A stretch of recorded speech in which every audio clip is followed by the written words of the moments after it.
find the word compliance, it usually suggests someone is doing something they didn't want to do because someone else made them do it. In this case, the someone who did the telling was the state of California, which in 2012 told all the large and intermediate-sized car makers in the state that a certain percentage of their annual sales had to be zero-emissions vehicles. That means battery electric cars, or the even more rare hydrogen fuel cell vehicles. All of a sudden, oddities like electric Fiats and Smart Fortwos and Honda Fits and RAV4s cropped up. Car makers that fail to sell the minimum percentage of zero-emissions vehicles, and this is figured out by a formula far too complex to relate here, would then be subject to penalties that they can satisfy by buying expensive zero-emissions credits from companies that do sell more than their share of zero-emissions vehicles. For example, Tesla has made millions of dollars the last couple of years selling credits because all they make are zero-emissions vehicles, and they can sell them to car companies that make gas engine cars and not enough that don't spew.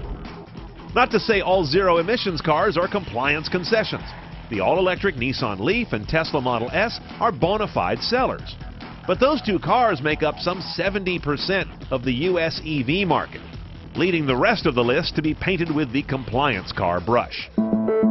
Here's where it gets tricky. Plug-in hybrids. They use both emitting gas and zero-emissions electricity. They can run some, all, or virtually none of their miles zero emissions, depending how the owner uses the car, not depending on the technology the automaker built in. So it's not in the car maker's control. Now, recently, those automakers in California have gone to the state and said, hey, give us a much bigger credit towards zero emissions when we sell a plug-in hybrid, because they're using studies now that show frequently when plug-in hybrids are used in the real world, they are in a zero emissions state that is closer to that of pure EVs and fuel cells.